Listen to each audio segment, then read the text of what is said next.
So, kinetic molecular theory.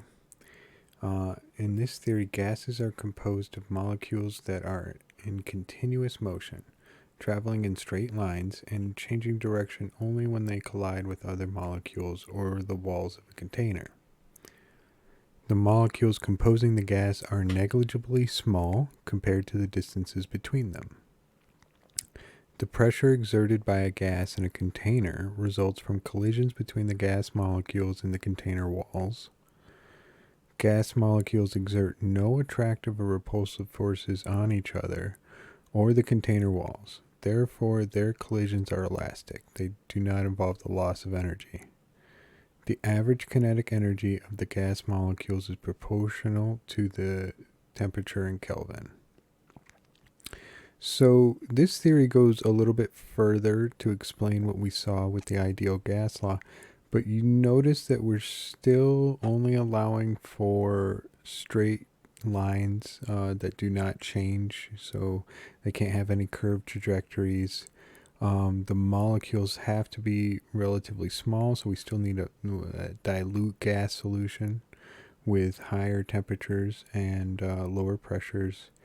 And most importantly, we're still not allowing for any sort of forces between the gases themselves or with anything else around them, which we know to definitely not be true. And this would actually mean that collisions between the gases aren't going to be perfectly elastic. But still, it works pretty well. So if we look at Amanton's law, we know that the pressure and the temperature are directly proportional. If the temperature is increased, the average speed and kinetic energy of the gas molecules would increase. And we know that kinetic energy is equal to 1/2 times the mass times the volume squared. So this is consistent because if the volume is held constant, the increased speed of the gas molecules result in more frequent and more forceful collisions with the walls of the container, and that's going to increase the pressure. So if every molecule has a higher kinetic energy, it's going to exert more force on the walls of the container when it strikes it. With Charles' law, we know that volume and temperature have a direct relationship. So increasing the temperature increases the kinetic energy of the gas molecules. Increasing the volume of the gas increases the distance gas molecules travel between collisions while increasing the surface area of the container. Pressure is held constant when the number of collisions decreases and the kinetic energy of the molecule increases. So if we're making the container larger and larger, then we're going to need more kinetic energy so that every one of the collisions that still happens adds up to the same amount of pressure if we want the pressure to be constant in this scenario. And that is consistent with our first equation here.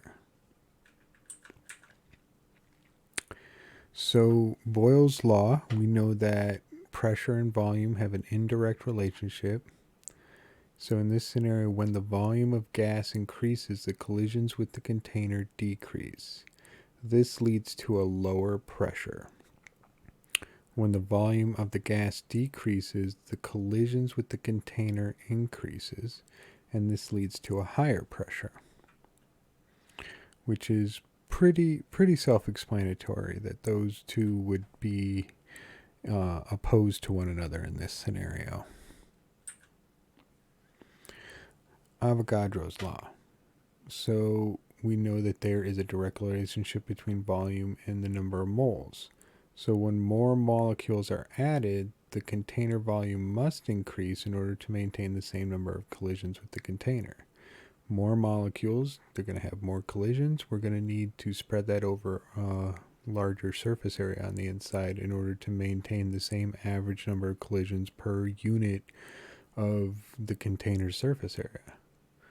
When molecules are removed, the container volume must decrease in order to maintain the same number of collisions with the container. And Dalton's law. The molecules of one gas in a mixture bombard the container walls with the same frequency whether other gases are present or not. And we know this to be true because we set up in KMT theory that they don't interact with each other, right? So if the gases don't interact with each other, they don't really care whether those other gases are the same as them or not, right? They're just going to continue to do what they would have done regardless of if there's any other gases present. So here we can picture this. So if we have our baseline here and we add heat, each one of the molecules starts moving a little faster with more kinetic energy, and it's able to increase the pressure. It hits the walls of the container harder. Again, if we have our baseline and we decrease the volume, now all of these molecules are pushed together and they're going to have a shorter path before they get to their next collision. And so that's going to make collisions more frequent and the pressure rises. Here we have our baseline, and if we increase the number of gas, the amount of gas in there, again, now there's more atoms or gas molecules to hit the containers, and the pressure rises and the piston moves up.